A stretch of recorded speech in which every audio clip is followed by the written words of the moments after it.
Siapa saja yang memakai ajaran Nabi Muhammad SAW, maka dia akan bahagia walaupun dia tak bersunat dan tak mandi wajib.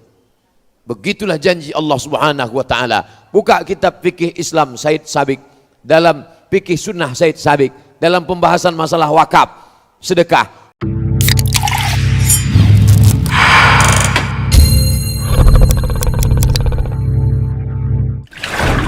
Doa masuk masjid, Allahumma aftah li abwaaba rahmatik. Ya Allah, bukakan untukku pintu-pintu rahmatmu. Terbukalah pintu-pintu rahmat.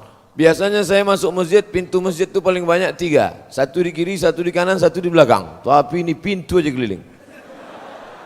Manapun pintu yang mau kita masuk, doanya sama. Allahumma aftah li abwaaba rahmatik, Allahumma aftah li abwaaba rahmatik, Allahumma aftah li abwaaba rahmatik.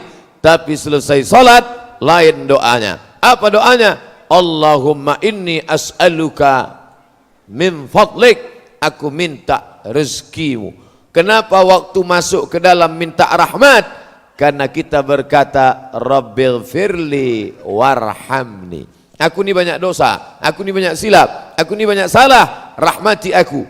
Tapi ketika keluar dari masjid, yang diminta adalah bukakan pintu-pintu rezekiku. Karena begitu keluar, orang langsung menuju usaha rezekinya.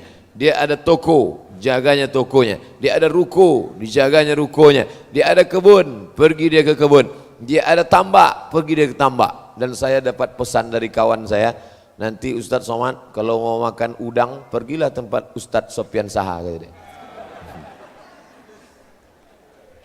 Artinya apa yang bisa kita lakukan, kita laksanakan. Sekarang ada anak-anak dari Fakultas Pertanian dan Peternakan bercerita masalah membuat kolam ikan, bercerita masalah membuat tambak. Tapi kata seorang profesor, tak saya sebut namanya, apa kata dia? Banyak orang sekarang membuat tambak di atas kertas. Sarjana, hebat, ukuran tambak ideal sekian meter kali sekian, dalamnya sekian, hebat dia. Tapi kalau ditanya, mana tambak kau? Ada pak, di mana? Nih makalah. Membuat tambak di atas kertas, tak bisa. Fakultas Pertanian, hebat. Cara menanam semangka yang baik, gemburkan tanahnya, masukkan bijinya, setelah itu dia pun bertunas, disiram dengan ini, dipakaikan ini, nanti akan sebesar ini. Pernah kau coba tanam? Enggak. Oleh sebab itu maka ini ilmu-ilmu terapan semua. Makanya masalah korma, ketika Nabi menengok ada orang yang melakukan pembuahan korma, apa kata Nabi? Antum a'lam bi umuri dunyakum. Kalian lebih mengerti masalah urusan dunia, bercocok tanam, bertani dan berkebun. Silakan kalian berkreasi, silakan kalian berimajinasi, silakan kalian berinovasi dalam masalah pertanian, peternakan. Yang punya ibadah kambing kita, lahir anak akikah kambing, anak bersunat potong kambing. Apa pula bersunat potong kambing? Anak menikah potong kambing, hari raya haji potong kambing. Tapi yang beternak kambing siapa? Australia. Akhirnya kita pun mengimpor kambing. Sudahlah celana sobek kita impor dari dia, kambing pun kita impor juga dari dia. Bayangkanlah itu. Gandum, yang punya kebun gandum paling luas siapa sekarang? Amerika. Sampai-sampai menyiram gandum itu pun pakai helikopter. Bayangkan itu, saking luasnya tanaman gandum. Padahal yang menyuruh bercocok tanam itu Allah Ta'ala. Tapi alhamdulillah di Binjai ini nampaknya orang memang hobi bercocok tanam. Sampai di dalam masjid pun bertanam dia. Hebat. Usahlah Ustaz ajari kami masalah bercocok tanam. Ada pokok tak berbuah, ada pula buah tak berpokok. Ada semua di sini. Bapak Ibu yang dimuliakan Allah Subhanahu wa taala. Oleh sebab itu dalam Quran banyak sekali bercerita tentang tanam-tanaman, cerita tentang iman. Contohnya tanaman, kasajaratin thayyibatin, seperti pokok yang baik. Bagaimana pokok yang baik? akarnya menghunjam ke dalam tanah, wa far'uha fis sama, pucuknya naik ke atas. Cerita tentang apa? Tentang iman. Cerita tentang iman tapi isinya tanam-tanaman.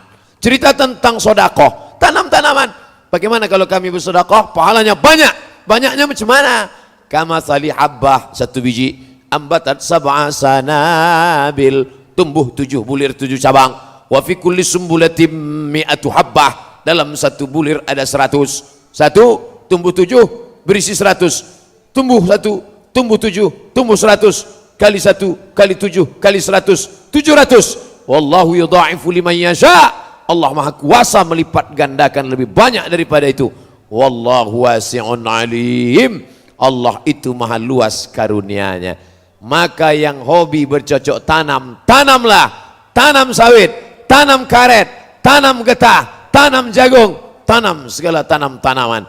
Saya tak ada bakat bercocok tanam, Pak Ustaz. Saya tak mau berkubang dengan tanah, tai kambing, tai sapi, pupuk urea, pupuk macam-macam. Saya maunya yang bersih, menjaga toko. Maka selesai solat, fa idza qudiyatis shalah, kalau solat sudah dilaksanakan, fantashiru fil ard, bertebaranlah kalian di atas muka bumi Allah, wabtaghu min fadlillah, carilah karunia Allah subhanahu wa ta'ala.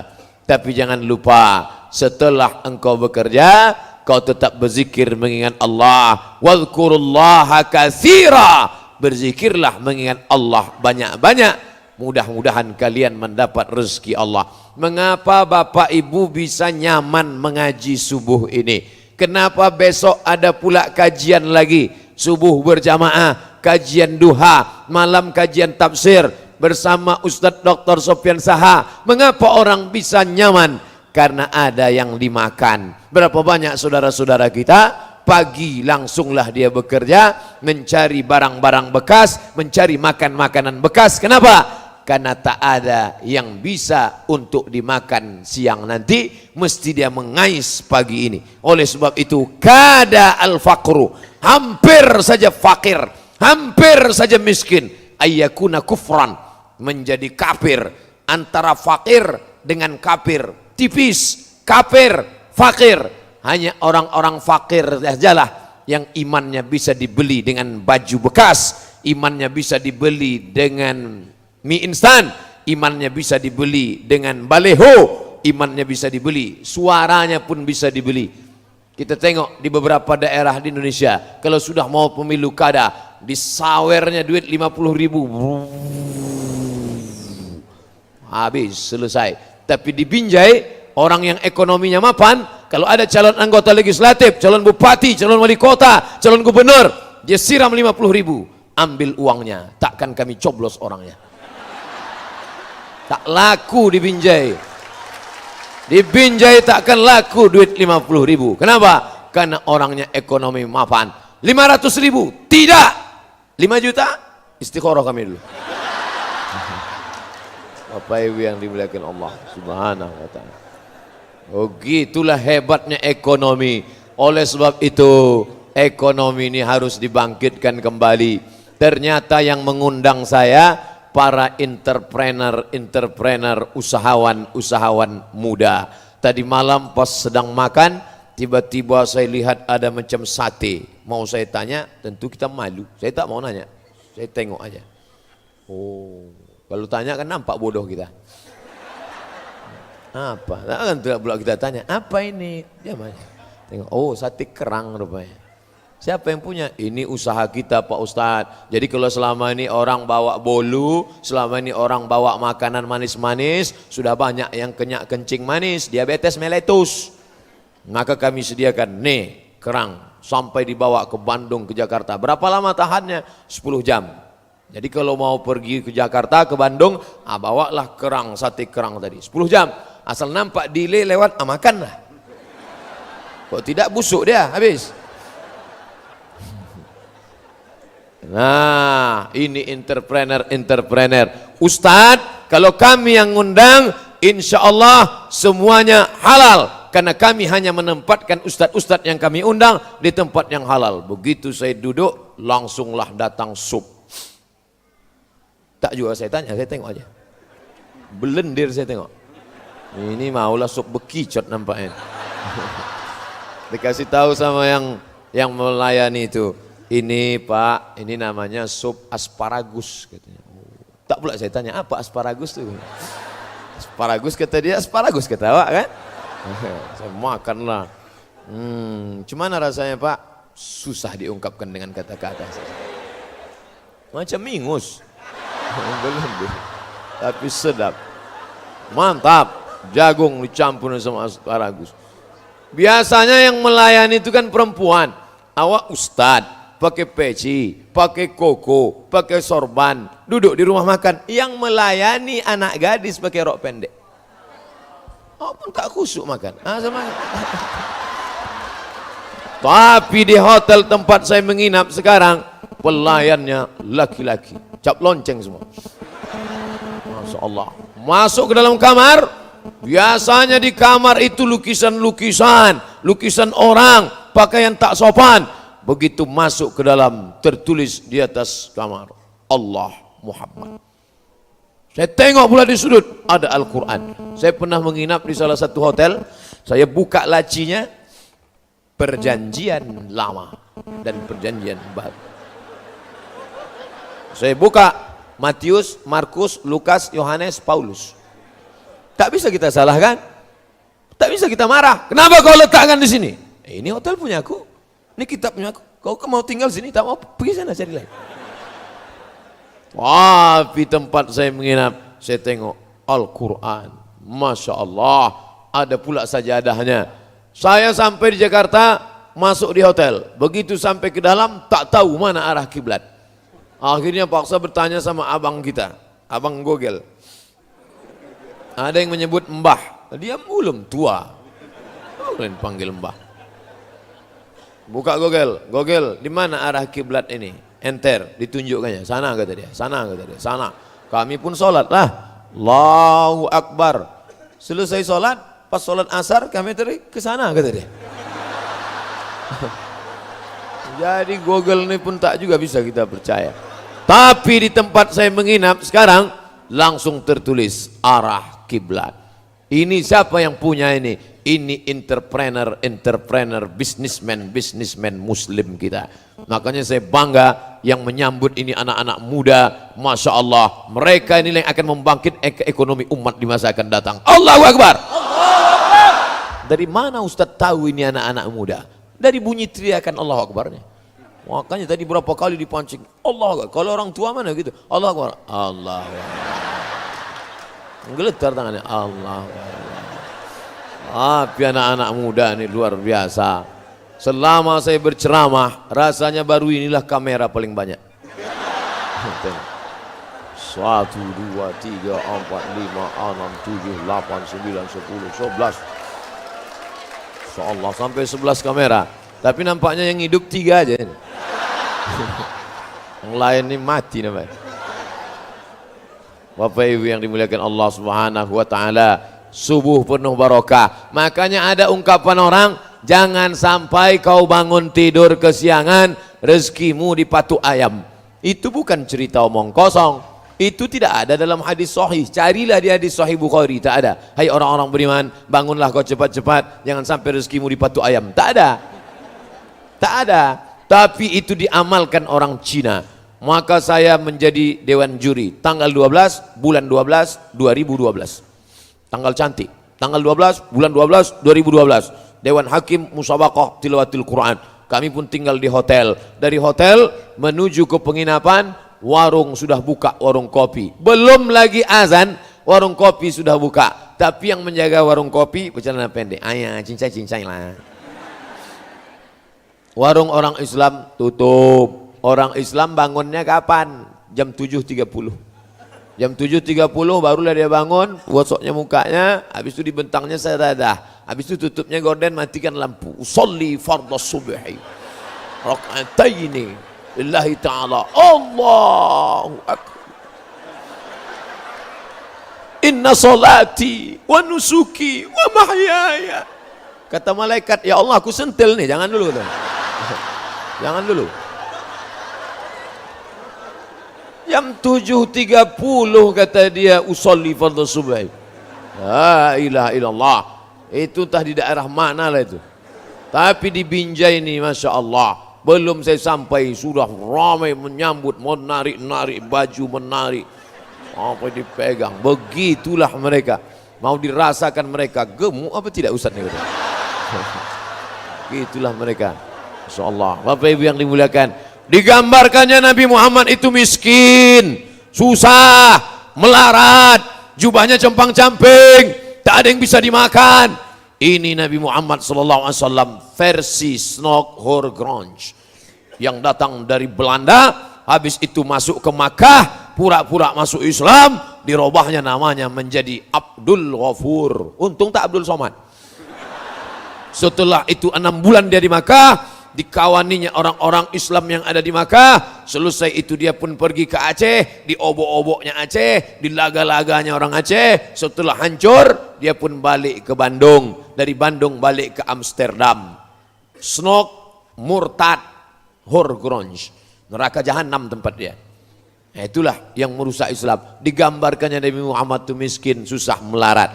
Maka bacalah sejarah Nabi Muhammad SAW yang ditulis oleh para ulama. Yang paling tua Sirah Ibnu Ishaq, dilanjutkan oleh Sirah Ibnu Hisham, dilanjutkan oleh ulama-ulama sampailah ulama kontemporer. Syekh Muhammad Said Ramadan Al-Buti ada menulis, Syekh Al-Mukarram Mustafa Sibai ada menulis, ada pula yang ditulis oleh Syekh Muhammad Al-Ghazali ada menulis, ada pula macam-macam sejarah Nabi. Tapi yang the best, terbaik, ditulis oleh Syekh Safiur Rahman Al-Mubarak Furi dari India.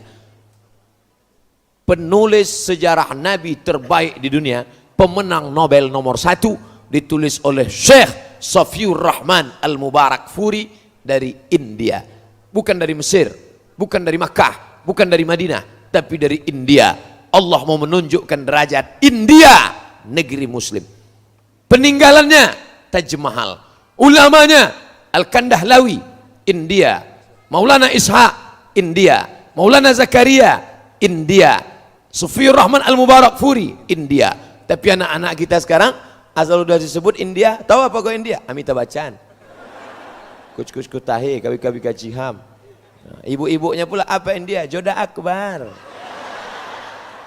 Neleng merusak ini. Apa ibu yang dimuliakan Allah Subhanahu wa taala, Syekh Safiur Rahman Al-Mubarak Furi dalam kitab Ar-Rahiq Al-Maktum yang pernah mendapatkan Nobel sejarah Nabi Muhammad terbaik, apa kata dia? Nabi Muhammad sallallahu alaihi wasallam menikah dengan Khadijah, maharnya isruna bakarah, 20 ekor unta. 20 ekor bakarah. Kalau unta yang sudah dewasa namanya ibil. Afala yanzuruna ilal ibili kaifa khuliqat. Disebut juga dengan naqah, tapi unta yang masih anak, masih muda, bakarah. Kira-kira unta muda ini berapa lah Pak Ustadz? Sekitar 35 sampai 50 juta. 35 juta kali 20 sama dengan 700 juta. Anak muda umur 25 tahun menikah, maharnya 700 juta. Orang kaya apa orang miskin? 700 juta. Tolong angkat tangan yang nikah kemarin maharnya 700 juta. Menyesallah ibu-ibu yang kemarin nikah maharnya seperangkat alat sholat dan kitab suci Al-Quran. Itu masih untung. Ibu-ibu nikahnya dulu seperangkat alat sholat. Seperangkat alat sholat dan kitab suci Al-Quran. Yang anak-anak muda ini sekarang, kupinang kau dengan bismillah. Gaya bolehlah. Wow, pergi tuh kok. Oh, halal tidak. Pak, izinkan aku meminang anakmu. Berapa? Dengan bismillah. Bapak, pigo balik. Bapak Ibu yang dimuliakan Allah Subhanahu wa taala. Jadi jangan katakan Nabi Muhammad itu miskin, susah melarat. Itu kan sebelum dia jadi Nabi Pak Ustadz. Umurnya waktu 75 tahun, dia masih bisnis. Dia pekerjaan Nabi pertama membawakan kambing-kambing. Kalau bahasa Jawanya ngangon. Sampean arak lungonang di arak ngangon kambing. Wedus iki wedus. Tapi Nabi Muhammad SAW entrepreneur, dia berdagang. Ini barangnya bagus, harganya 25. Ini barangnya kurang bagus, harganya 15. Ini barangnya paling bagus, harganya 35. Dulu kalau ada ustadz berceramah 20 tahun yang lalu, ada ustadz ceramah, Nabi Muhammad tuh orangnya jujur, barangnya bagus 25, barangnya kurang bagus 15, barangnya paling bagus 35. Orang ketawa. Kiki.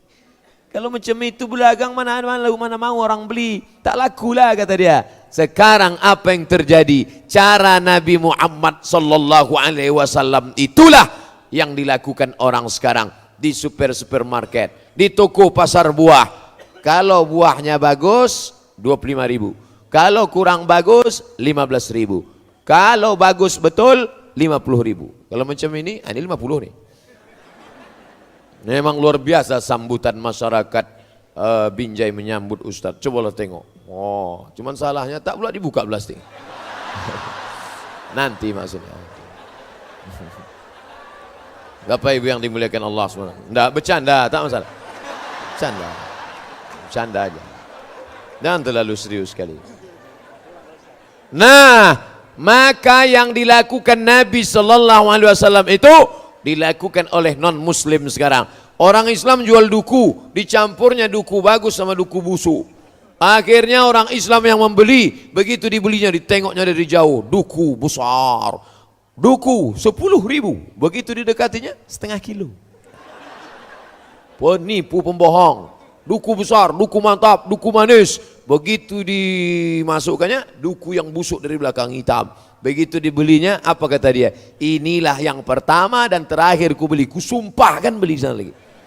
Tapi masuk dia ke toko buah non muslim, ditunjukkan non muslim. Ini buku bagus, ini kurang bagus, yang ini paling bagus. Kalau yang dalam tong ini itu sampah tuh paknya Pak beli.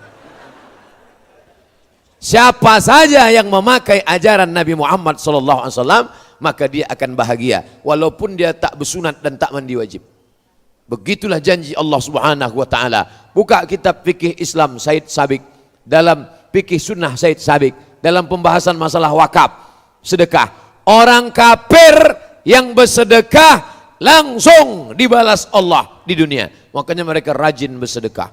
Dicarinya panti asuhan bersedekah. Kenapa? Kok kenapa rajin bersedekah? Ya hoki lah. Setelah bersedekah saya, rezeki saya makin lancar. Ustadz, ya kenapa orang kafir kalau bersedekah di dunia ini langsung dibalas Allah cash? Allah balas di dunia langsung cash, supaya di akhirat tinggal masuk neraka. Begitulah. Kejam sekali Ustadz ini. Kasihanlah dia Pak Ustadz. Kalau engkau kasihan menengok dia, orangnya sudah baik, banyak anak yatim ditolongnya, banyak panti jompo, panti asuhan dibantunya, kasihan nengok dia. Maka panggil dia, hai saudaraku, ya, maukah engkau kuselamatkan dari neraka jahanam? Mau. Bagaimana caranya? Kau sebutkan passwordnya. Asyhadu an la ilaha illallah wa asyhadu anna Muhammadan Rasulullah. Masalah gunting pita, jangan kau takut. Tak sakit.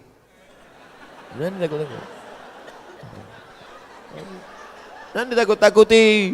Ini ustadz ini buat ceramah, menggelegar mimbar. Ada yang mau masuk Islam, parkirnya mobilnya di parkir, dibukanya kaca kecil-kecil, dia mau dengar ceramah Ustadz pula menggelegar di atas mimbar. Yang pertama kali berkhitan Nabi Ibrahim, umur 80 tahun, disunat pakai kampak. Dengar kampak takutlah dia. Coba kalau yang ceramah itu Ustadz Sofyan Saha, suaranya lembut, tenang. Ustadz kok tahu? Saya mendengar ceramah beliau di masjid terbaik 2015 Rokan Hulu, Masjid Islamic Center Pasir Pangarayan. Beliau yang ceramah. Saya tengok gayanya tenang. Rupanya kalau kita dokter tuh tenang berceramah.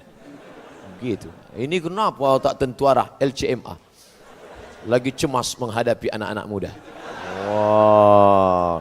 Bapak Ibu yang dimuliakan Allah Subhanahu wa taala. Ini dia tulisannya, sedekah bareng. Coba tengok. Oh, nampak? Sedekah bareng. Berbagi harta, berbagi cinta. Kenapa mereka bisa berbagi harta? Karena mereka punya harta yang terbaik. Ya Rasulullah, ya ummi matat, emakku mati. Afa atasadaqu anha? Kalau emakku mati meninggal dunia, boleh aku bersedekah? Kalau aku bersedekah pahalanya sampai apa tidak? Tasaddaq, bersedekahlah engkau. Apa sedekah yang paling afdal ya Rasulullah? Saqyul ma', memberi air minum. Sedekah yang paling afdal memberi air minum. Makanya dikasih air minum sampai 3 botol. Dan sedekah yang sudah dikasih tak boleh ditolak. Maka kita terima. Bismillahirrahmanirrahim.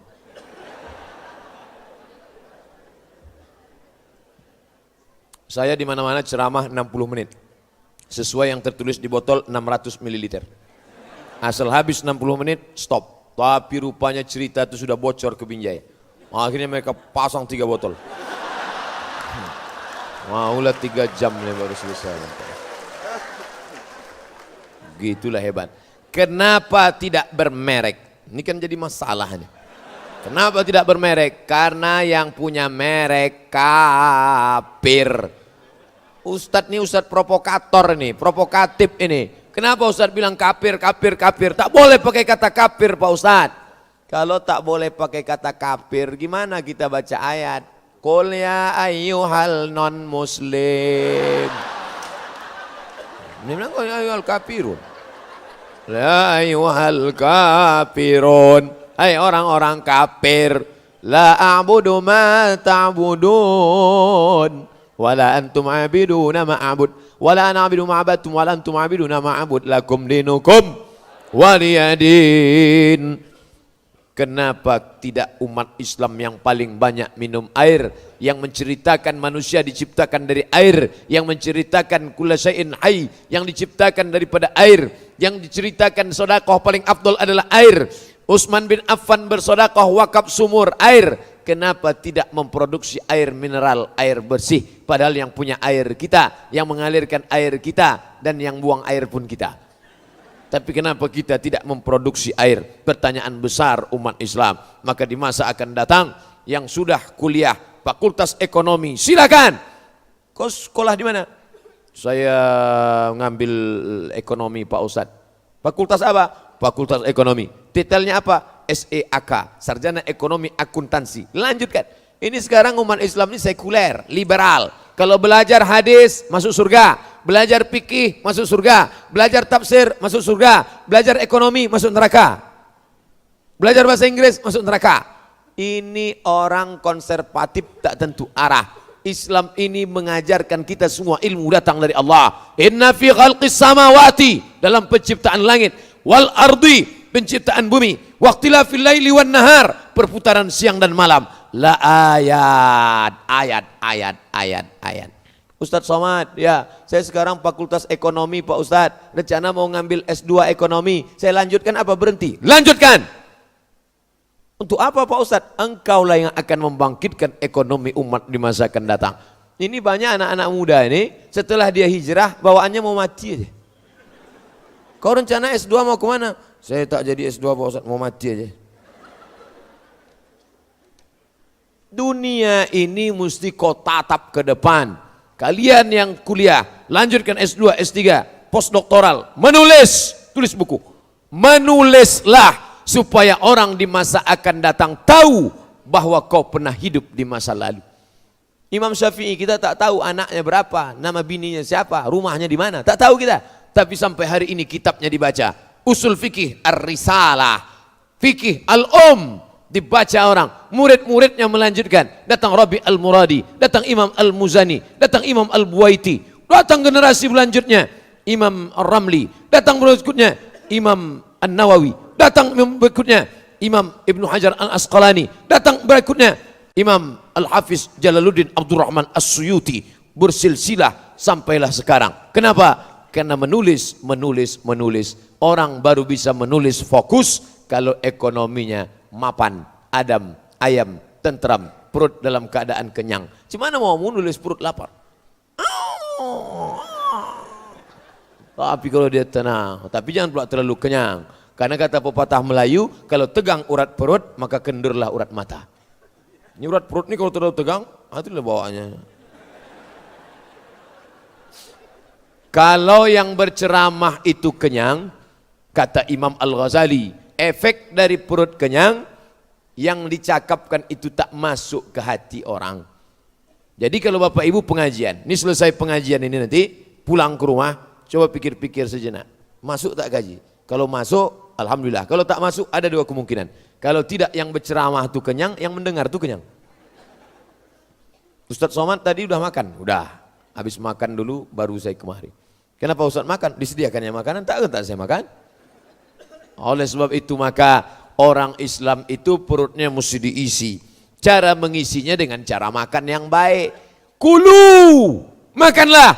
Wasrabu, minumlah. Wala tusrifu, jangan berlebihan. Kulu, makanlah. Apa yang dimakan? Min thayyibat, yang baik-baik. Kenapa anak saya nih Pak Ustadz tak mau diajak sholat, tak mau diajak puasa, tak mau diajak silaturahim, tak mau diajak buat baik, tak mau diajak pengajian, padahal sudah dimasukkan ke pesantren, 6 tahun di pesantren, tapi keluar dari pesantren macam kuda lepas kandang. Kenapa nih Pak Ustadz? Mungkin salah satu sebabnya adalah kau suapkan makanan haram, riba. Maka carilah rezeki halal yang baik. Dibawa duit haram. Duit dari mana?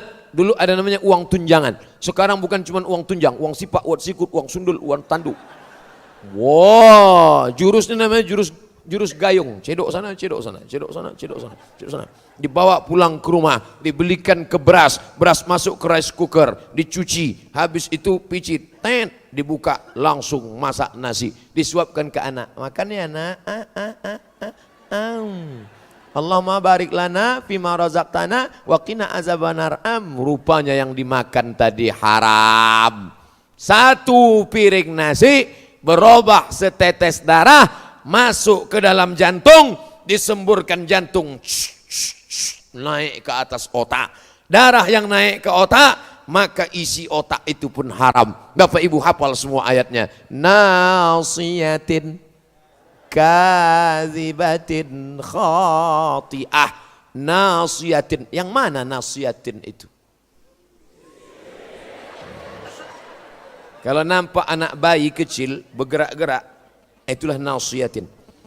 Ubun-ubun. Nasiyatin kazibatin, pembohong.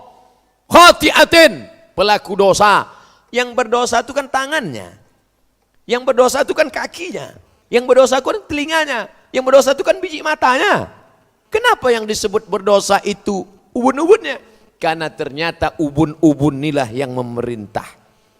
Makanya kalau tak sempurna darah naik ke ubun-ubun, itulah tak bisa. Mohon maaf, tersinggung pula. Tak sempurna. Nasiatin, ubun-ubun.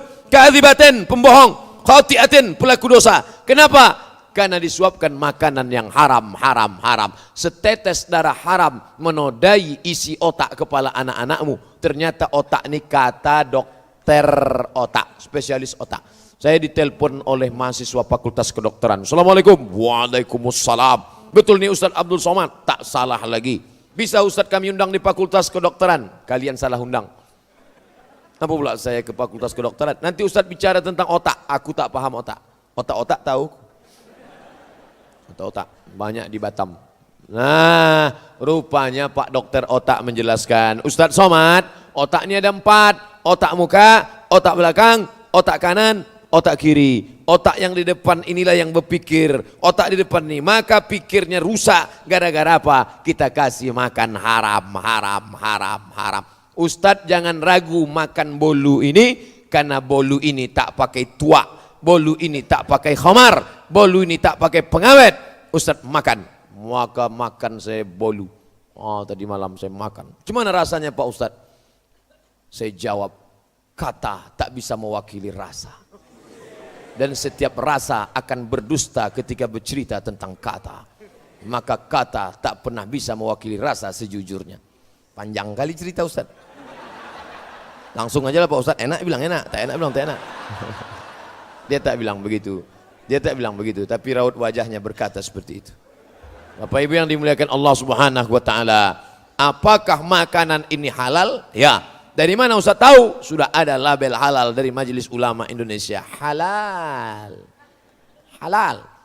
Ketika kita berada di tempat negeri non muslim, 3 hari yang lalu saya di Taiwan.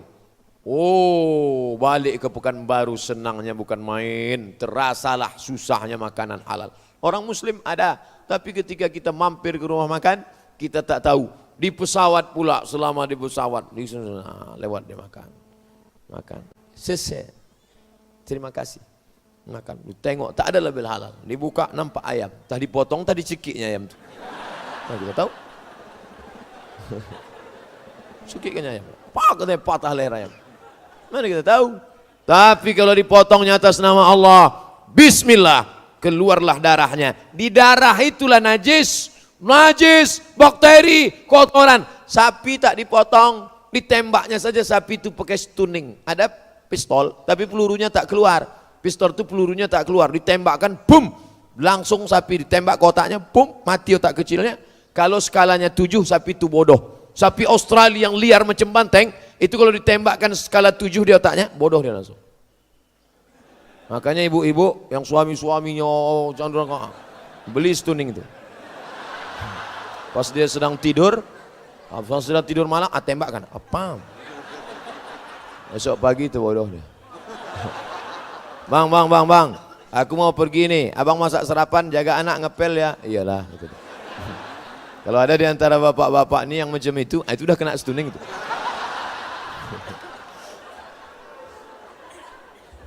Tapi kalau skalanya dinaikkan 8, 9, 10, sekali tembak, pup, mati. Mati sapi, darahnya tak keluar. Darah bercampur dengan daging, itulah dia bergumpal biru-biru. Akhirnya dipotong daging. Tadi pakai mesin pula, dipotong, dikerat. Lalu kemudian diletakkan di atas api. Tak masak.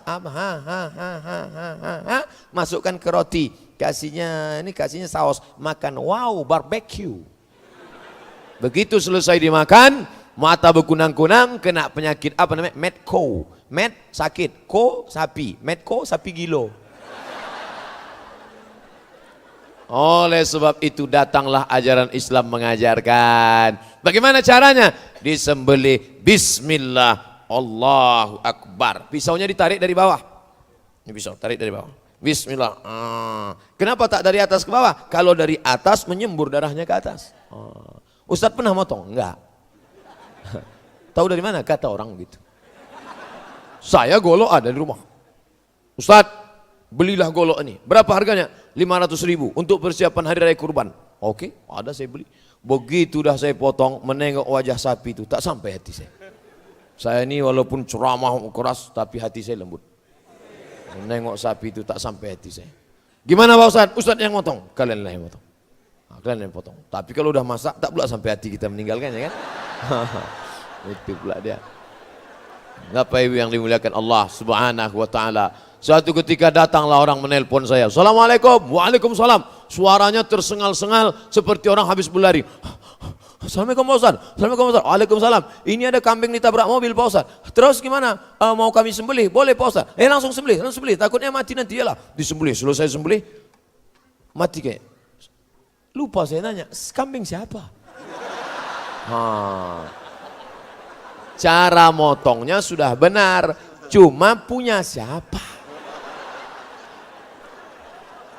Ini halal, jambu ini halal, anggur korma ini halal, jeruk ini halal, tapi apakah punya siapa? Ini banyak orang sekarang tak tahu jelas punya siapa. Punya siapa? Asal sudah diletakkan di meja, punya ustadz lah itu dah. Tak perlu pula pakai penyerahan aku serahkan ini satu tunai, tak perlu. Urf, itulah berlaku urf. Asal sudah kami letakkan, tak perlu tanya-tanya lagi. Bapak Ibu yang dimuliakan Allah Subhanahu wa taala, maka kita jaga ini, jaga makananmu. Kau jaga makananmu, takun mujabud dakwah. Kau jaga makananmu, doamu akan makbul. Makanan yang halal mempengaruhi doa. Allahumma hadina fi man hadait. Amin. Wa'afina fi man afait. Amin. Kata Nabi SAW, rajulun, ada orang, as'as, rambutnya kusut, aghbar, berdebu. Kenapa rambutnya kusut dan berdebu? Tak mandi-mandi. Kenapa dia tak mandi? Takut kalau dia mandi rambutnya gugur, bayar dam. Dia sedang dalam keadaan ihram, musafir, perjalanan panjang. Ya muddu yadayhi ila sama', diangkatnya tangannya ke langit. Ya Rab, ya Rab, ya Allah, ya Allah. Tapi doanya tak dikabulkan Allah. Kenapa? Mat'amuhu haram, makanannya haram. Masrabuhu haram, minumannya haram. Kalau gitu tak usah belikan makanan, tak usah belikan minuman, lalu belikan pakaian, belikan jilbab. Malbasuhu haram, pakaiannya haram. Wa ghuziya bil haram, disuapkan makanan haram. Makanya saya kalau diundang oleh lembaga-lembaga riba, koperasi riba, kerjasama riba, bank riba, nah, diundangnya saya, Ustaz ceramah, saya tak bisa datang, tolonglah Pak Ustaz, saya tak bisa datang, tolonglah Pak Ustaz. Lama-lama capek saya, yalah aku datang. Dikasihnya air minum, tak saya minum, riba, gimana saya minum? Ustaz tak minum, tidak. Dikasihnya kue, tak saya makan. Dikasihnya duit, saya bawa. Duit itu saya kumpul banyak-banyak. Ini dari koperasi riba, ini dari bank riba, ini dari kumpul banyak. Pas mau puasa, saya bagikan ke fakir miskin. Sikit-sikit pula kecil, bagi-bagikan aja lah. Tapi kalau banyak, itu tak susah. Ini Pak Ustaz banyak, ini tak riba Pak Ustaz. Ulama tak sepakat dalam masalah. Ada beberapa mazhab ini. Ada Hanafi, ada Maliki, ada Syafi'i, ada Hambali. Bapak Ibu yang dimuliakan Allah Subhanahu wa taala. Nah, kalau sudah duit banyak, barulah cerita pembangunan masjid yang indah, Masya Allah. Itulah gunanya pakai kubah. Ini kubah namanya, kubbahtun, kubah. Kenapa pakai kubah? Karena arsitektur melengkung, kan melengkung kubahnya. Kalau melengkung tak perlu ada tiang di tengah. Kan tak ada tiang tengah kan? Tak ada. Kenapa? Karena atapnya melengkung. Kalau tak ada tiang di tengah, sop tak putus. Maka sop tak putus. Mantap. Saya pun ceramah tak terhalang. Kalau ada tiang-tiang di tengah itu, yang pertama banyak orang bersandar. Yang kedua, mata kita tak jelas menengok jamaah. Yang ketiga, ayat-ayat itu tak sampai ke telinga jamaah, tersangkut di tiang-tiang itu. Tapi siapa yang membangun masjid nih? Siapa yang mewakafkan tanahnya? Siapa yang mewakafkan batu, semen, kosen? Siapa yang mewakafkan? Ini orang-orang kaya, luar biasa, wakaf. Ada pula gambar saya di belakang. Wakaf, luar biasa. Oleh sebab itu, man bana masjidan, siapa yang membangun masjid, banallah mislahu baitan fil jannah, dibangunkan Allah untuknya satu istana di dalam surga. Dari mulai tadi malam, kabarnya tadi malam saya dapat SMS, Ustadz ini ada foto WA, WhatsApp. Dari mana? Dari Masjid Raya, Masjid Agung. Dari Masjid Agung Binjai. Tapi pengajiannya subuh besok, jamaah sudah iktikaf Pak Ustadz. Ternyata tadi malam jamaah sudah iktikaf. Inilah yang kelompok VVIP, very very important person. Biasa iktikaf mereka dari tadi malam. Nah, entah wuduknya batal, kacau juga itu. Kalau sempat iktikaf dari tadi malam, keluar angin, mau ambil wuduk lagi, hilang seat satu. Luar biasa jihad masyarakat Binjai. Maka mengalirlah pahalanya kepada orang-orang yang berwakaf. Tapi Islam itu adil. Yang punya duit, wakaf. Yang punya semen, infak. Kami tak ada Pak Ustadz. Sodakoh itu adil. Yang punya semen, kau bawa 100 sak semen. Aku tak ada duit untuk beli semen. Likulli sulama minkum sodakoh. Setiap tulang-tulang sendimu kau pakai untuk bersodakoh. Aku memang bawa semen tak bisa, tapi untuk mengacau semen bisa. Maka diambilnya semen, batu kerikil, dikacaunya lah semua. Dia pun ikutlah ngecor sampai lecet-lecet tangannya, sampai luka, maka dia ikut pahala. Kau pilih dua dalam membangun masjid. Pertama, kau ikut ngasih duit, tak bisa, kau berikan tenaga. Jangan ya kau jadi orang yang ketiga. Ini ada orang ketiga, ngasih semen tak mau, ikut gotong royong tak mau, setelah masjid selesai baru dia tegak. Ini nampaknya miring tiangannya. Ini kalau ada orang model begini, ngasih semen tidak, ngasih batu tidak, nyumbang tidak, gotong royong tak mau, nyumbang pikiran tak mau, udah selesai baru ambilkan kepala, antukkan ke tindiang. Biar agak lurus ampernya itu sedikit. Harus lurus. Pak Ibu yang dimuliakan Allah Subhanahu wa taala. Jadi bercerita masalah ibadah. Cobalah tengok satu-satu ibadah. Syahadat. Asyhadu an la ilaha illallah wa asyhadu anna Muhammadar Rasulullah. Siapa yang bisa bersyahadat? Orang yang sehat, orang yang fisiknya, ekonominya mapan. Itulah yang masuk Islam. Orang-orang barat itu banyak masuk Islam. Kenapa? Makannya cukup, tempatnya cukup. Orang susah tak sempat berpikir tentang akidah. Perut, makan, perut. Yang kedua, sholat. Siapa yang bisa sholat? Orang yang menutup aurat. Baina surrati wa rukbah, antara pusat ke lutut. Siapa yang bisa menutup pusat dan lutut? Orang yang mampu. Puasa. Siapa yang bisa makan sahur? Siapa yang bisa berbuka? Orang yang punya makanan. Haji, transportasi, akomodasi, konsumsi. Naik pesawat, hotel, makan minum selama di sana, anak istri yang ditinggalkan. Sekarang ONH biasa, saya tak tahu Binjai. Kalau Pekanbaru, store 2017, berangkat 2031. Kenduri tiap tahun. Tiap tahun kenduri. Dan saya datang ke rumah ya, apa kenduri haji. Kapan Bapak berangkat? 2031. Lama lagi itu Pak, biar cepat kita dorong dengan doanya. Begitu 2030, datang malaikat maut. Mati. Yang mau cepat siapa? Duit lagi. Kau kapan berangkat? Tahun depan. Store kapan? Tahun ini. Kok cepat sekali? ONH fulus. Berapa dia? $1.000. $1, 1.300 kali 1.000, 130 juta. Bisa dia berangkat. Orang yang hatinya bersih, menengok kawan rezeki lancar, ikut senang. Mau kemana bro? Mau pergi haji. Senang store ONH ya? Iya. Berangkat haji? Iya. Siapa yang berangkat? Aku. Binimu ikut? Tidak. Alhamdulillah. Kalau sempat disebutnya aku berangkat, biniku berangkat, anakku berangkat, mertuaku berangkat, naik pesawat NH+, mati kontan. Busuk hati. Makanya makan bersih, hati bersih, muka sudah bersih, tangan sudah bersih, mata sudah bersih, tapi hati belum bersih, maka pengaruh makanan luar biasa. Makanya tak boleh makan babi. Kenapa tak boleh makan babi? Karena makanan berpengaruh pada perbuatan. Kalau bapak ibu tengok ada orang yang seruduk aja, wah itu babi makannya. Memang tidak daging itu dimakannya, tapi paling tidak makanan-makanan olahan-olahan. Roti pakai kuas, kuasnya apa? Bulu babi. Kenapa pakai kuas bulu babi? Karena lembut, gurih. Nah, nanti kuas-kuas roti yang di rumah, coba cabut, bakar pakai lilin. Kalau terasa macam bau rambut dibakar, itu bulu babi. Semuanya. Merokok, pakai filter. Filternya apa? Hemoglobin darah merah babi. Makanya ketika muncul isu hemoglobin filter dari darah merah babi, yang pertama unjuk rasa di Amerika adalah Zeus. Siapa itu? Yahudi. Orang Yahudi tak makan babi.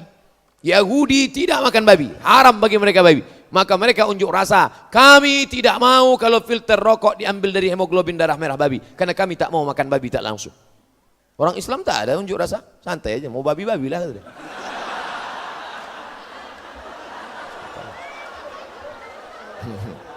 Bapak Ibu yang dimuliakan Allah Subhanahu wa taala. Maka yang sudah punya duit santuni anak yatim. Itu beda orang Islam sama orang kafir. Kalau orang Islam ada duit bangun masjid, ada duit bangun panti asuhan, ada duit bawa ke panti jompo, ada duit bangunkan untuk panti untuk yatim. Tapi kalau orang kafir enggak, tumpuk. Jama'a malahu wa'ad dadah. Jamaah kumpul, ad-dadah, hitung. Kerjanya cuma dua, kumpul, hitung. Maka jangan heran dia duduk temenung sendiri. Apa itu? Itulah kerjanya, kumpul, hitung. Tiba-tiba tak ada angin, tak ada hujan, stres, mati, selesai. Orang Islam tidak. Kenapa asik kau mengurus toko ruko? Kenapa asik berdagang ternak, ternak lele, ternak ayam, ternak merpati, ternak puyuh? Kenapa? Karena aku ingin supaya ini banyak berbagi. Maka yang sudah punya bisnis silakan. Kamu banyak kebun sawitmu? Tak banyak Pak Ustaz. Berapa hektar? Malu saya nyebutnya sama Ustaz. Sebutlah. Ya sejauh mata mandang lah Pak Ustaz. Masya Allah. Kau tanam apa? Aku tanam karet getah Pak Ustaz. Berapa hektar? Tak banyak Pak Ustaz. Sebutlah sama Ustaz apa salahnya? Ya cukuplah untuk 70 keturunan Pak Ustaz. Mantap. Inilah yang akan selamat di masa akan datang. Membangun masjid, gotong royong, hatinya tenang, sholatnya khusyuk, membantu orang susah. Balik dari pengajian ini, cari MDA nanti sore. Habis sholat zuhur, pergi ke MDA. Assalamualaikum Pak Kepala MDA. Ya, berapa guru yang belum digaji? Berapa anak yatim yang belum bayar uang sekolah? Berapa pakaian yang compang-camping? Nih, tunjukkan daftarnya. Ini daftarnya. Ini. Bapak mau bantu? Enggak, mau nengok aja. Kau bantulah. Itulah yang akan menolong engkau di hadapan Allah Subhanahu wa taala. Kullu mri'in, semua orang di dunia tahta zilli sadaqatihi. Sekarang enak kita bernaung. Saya tadi dari Hotel Saka kemari bernaung dalam mobil. Merek mobil tak boleh sebut, menjaga kode etik jurnalistik. Sampai di sini bernaung pula di atap masjid. Kubah, kokoh, hebat, mewah, lampunya cantik. Sayang tak menyala. Keluar dari sini, masuk lagi nanti ke tempat jamaah. Pokoknya ada tempat bernaung, tapi nanti di sana tak ada tempat bernaung. Jangankan atap masjid, jangankan atap hotel. Wa takunul jibalu kal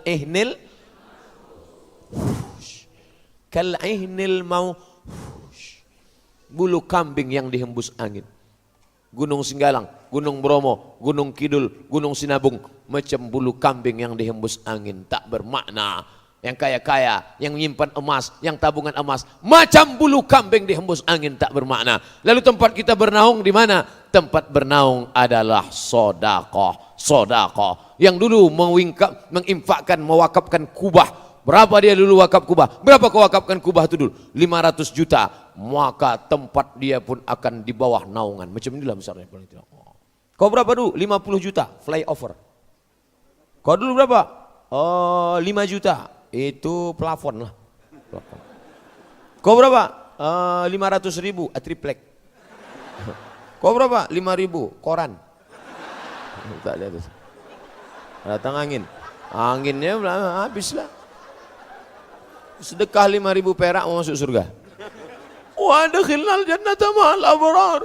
Ya Aziz ya Ghaffar, ya Arhamar Rahimin. Masukkan kami dalam surgamu ya Allah.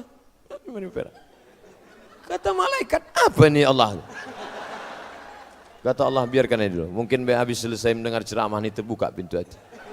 Sampailah hati dia pula menengok masjid yang sudah megah, mewah, masih juga pakai kayu-kayu. Ini kan dalam proses Pak Ustadz. Oh iya, dalam proses. Maka lanjut. Nama bapak kami tulis di daftar nih. Yang berwakaf nih, jangan tulis nama saya. Jangan tulis. Saya tak mau riak ini, riak.